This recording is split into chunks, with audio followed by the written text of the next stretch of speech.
Danes v Pomurskem dnevniku. Dvodnevni simpozij o Kuzmiču. Pohod društva Hospic. Vodstvo po razstavi Lojzeta Logarja. Jutri bo delno oblačno.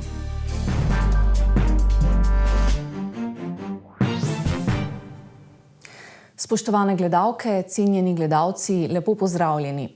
Dvodnevni simpozij o pomembnih evangeličanskih duhovnikih, ki so prispevali k temu, da se je ohranjal prekmurski knjižni jezik, je včeraj potekal v Ljubljani v prostorih Slovenske akademije znanosti in umetnosti ter Slovenske matice. Danes pa se je preselil v evangeličanski cerkev v Murski Soboti. Ob 300-letnici rojstva Števana Kuzmiča, evangeličanskega duhovnika in utemeljitelja prekmurskega knjižnega jezika, se je odvijal poseben dogodek.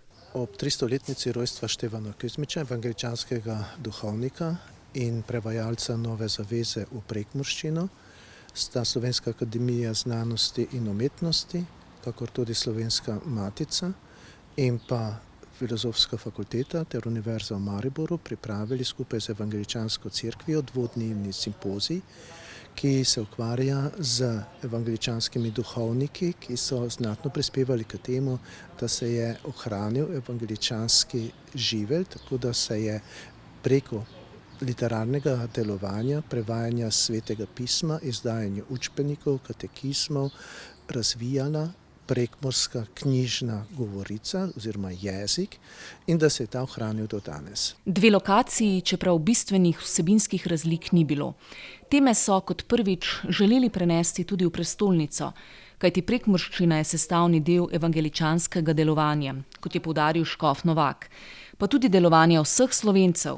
Na drugi strani pa smo seveda v tem simpoziju hoteli seznaniti tudi naše ljudi, tako da bodo lahko sami prisostvovali tem predavanjem in zato na dveh lokacijah. Prevod Nove zaveze svetega pisma iz grščine je izšel leta 1771. Prvič je prevod svetega pisma omogočil, da je prekmurščina postala knjižni jezik. In v tem knjižnem jeziku so se potem publicirale tudi druge literarne ustvaritve. Števan Kuzmič je torej normiral prekmurski knjižni jezik in to v času, ko slovenščina še ni bila enotna. To pomeni, da smo imeli kranjsko in prekmursko različico in da je Števan Kuzmič tisti, ki je 1771. leta s prevodom novega zakona postavil normo in predpis temu jeziku. Seveda pa ni bil prvi, ki je pisal. Mi vse premalo se zavedamo, da Prekmurje ni bilo tako nerazvito kot ga v 18. stoletju, kot ga nekateri prikazujejo. Števan Kuzmič je naletel na bogato jezikovno in kulturno dogajanje in je lahko iz tega gradiva, ki ga je imel iz knjig, iz kulturnega življenja, ki je tu nastajalo, dvignil iz narečja jezik v nadnarečje, tako kot so ga Kranjci. Pomembno je upoštevati, da je nastanek knjižnega jezika proces, ki zahteva svoj čas in primerno osnovo. Obstaja neka govorna, kultivirana osnova, iz te osnove se pa pol knjižni jezik dviguje. Prekmurščina je bila v 18. stoletju, v času, ko je tu deloval in živel Števan Kuzmič, že uveljavljen jezik, ki je iz cerkve spodrival kajkavščino. Stvari tudi danes variirajo. Kot nekoč se odnos družbe do kulture spreminja. Vse to pa po drugi strani pušča dovolj mesta za nadaljnji razvoj. Pa naj gre za Božjo besedo.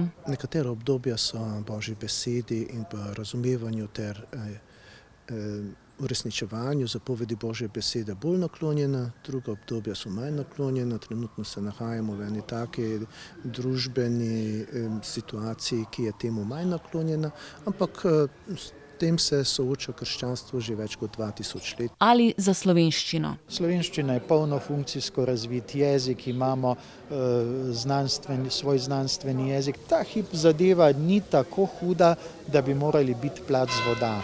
Moramo se zavedati, da je angleščina globalni jezik, da ne vpliva samo na slovenščino, tudi na druge mnogo večje jezike. A kot rečeno, te zgodbe poznamo.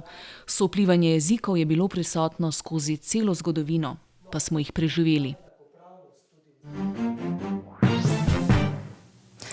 Tokrat je v naši družbi gospod Miha Zimšek iz Slovenskega društva Hospic. Lepo pozdravljeni. Pozdravljeni. Dobrodošli. Hvala. Torej, za začetek, kaj je društvo Hospic oziroma kako bi ga vi opisali ali predstavili?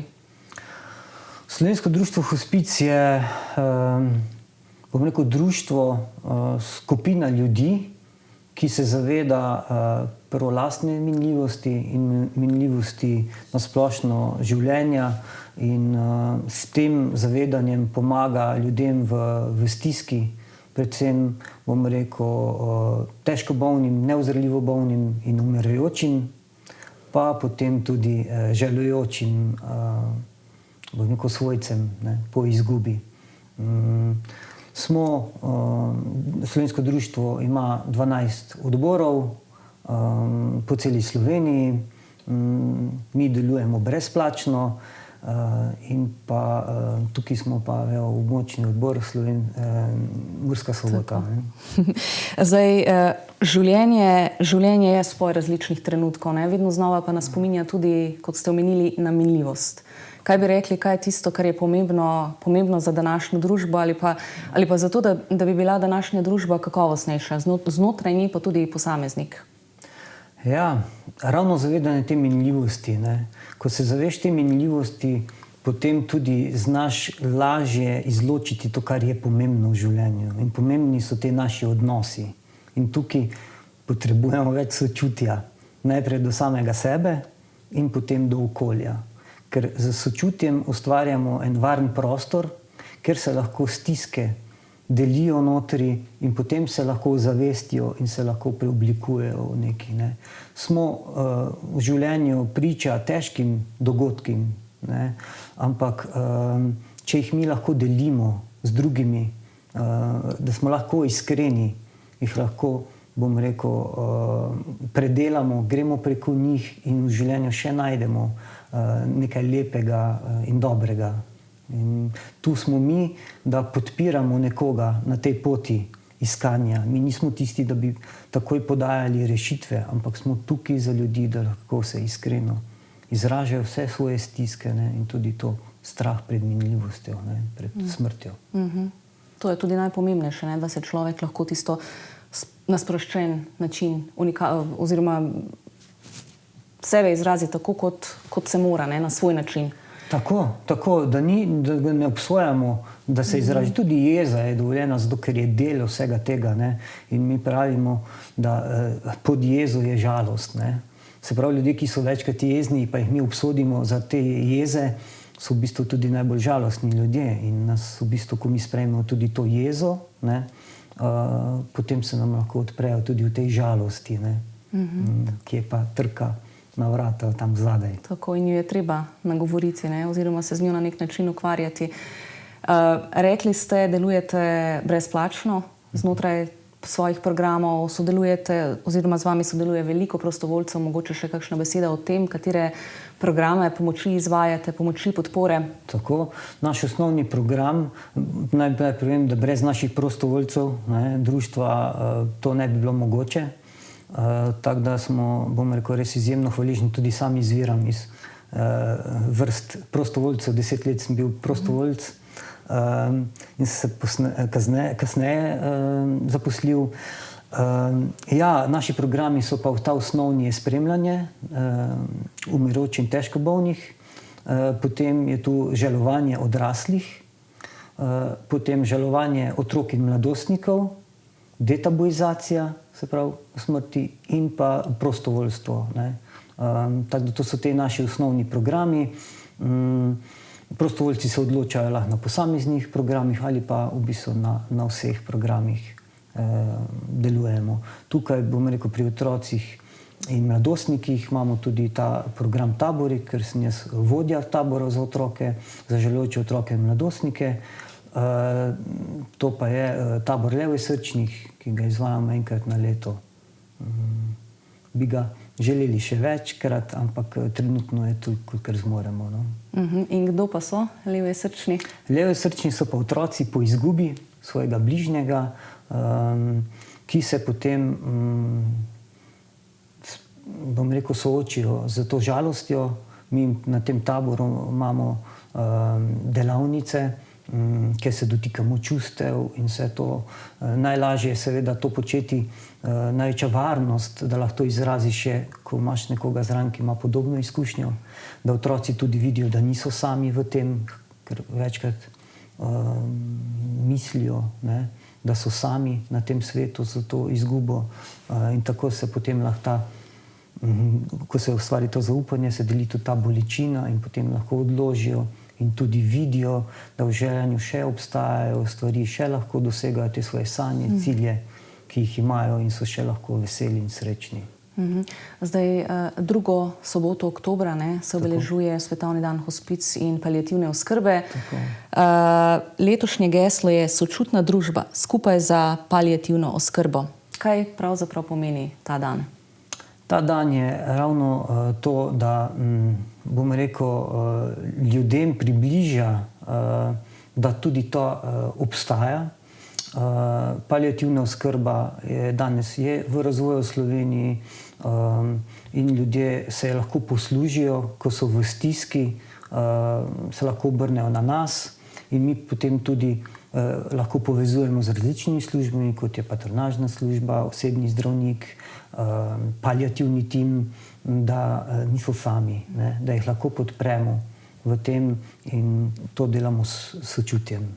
Zdaj, Slovensko društvo hospic tudi obeležuje ta dan. Letos v Murski Soboti bo potekal pohod okrog Soboškega jezera in sicer že to soboto, ne?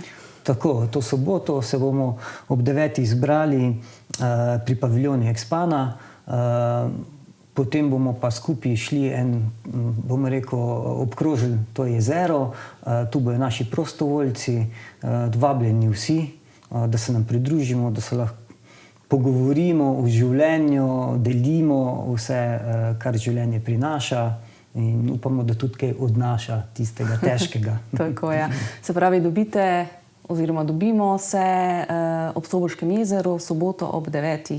zjutraj, ne? Tako, lepo vabljeni. Tako, mogoče še kakšna beseda bi želeli še kaj izpostaviti, dodati?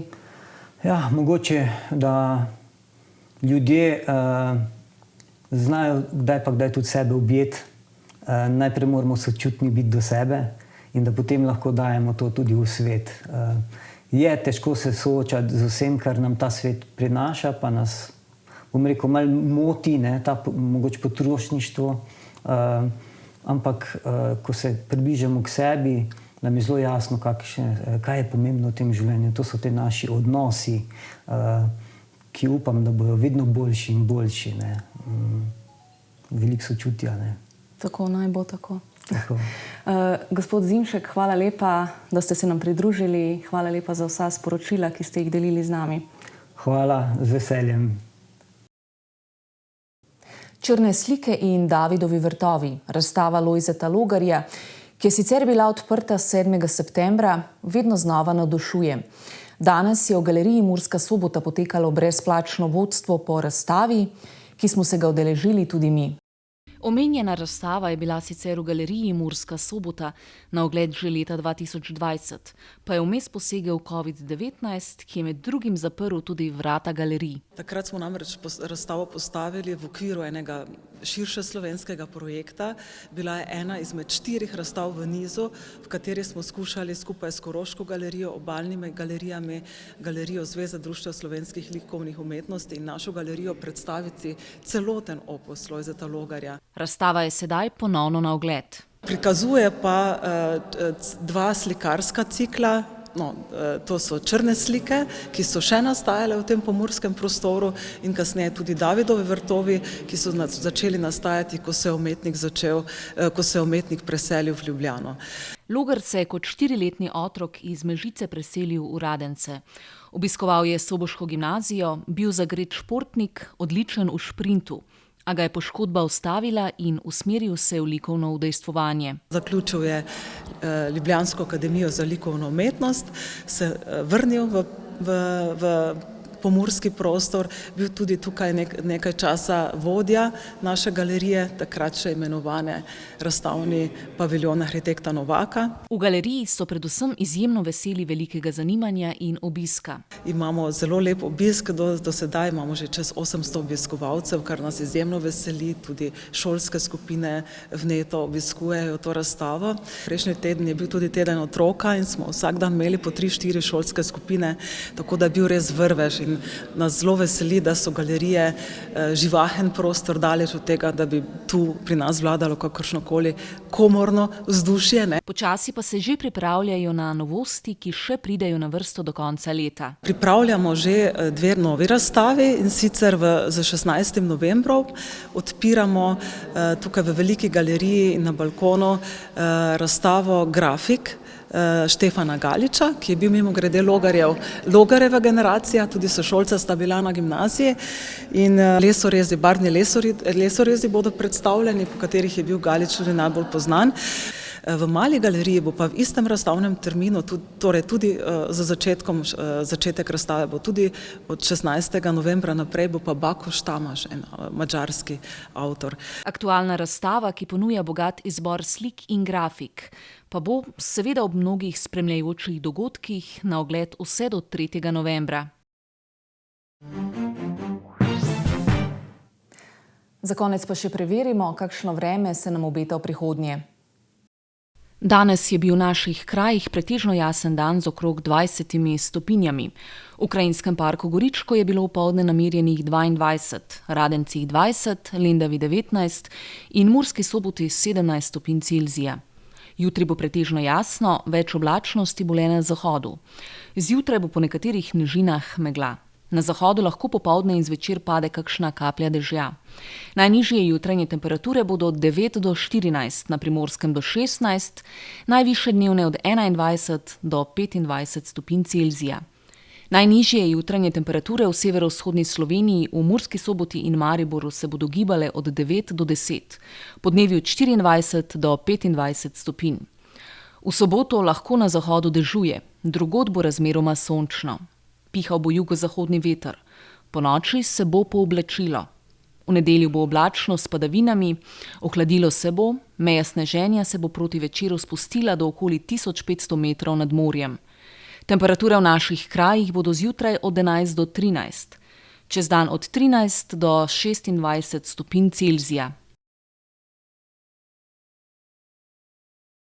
Toliko za danes. Več informacij o dogajanju v Pomurju pa najdete na naši spletni strani. Hvala za pozornost in lep pozdrav do prihodnjič.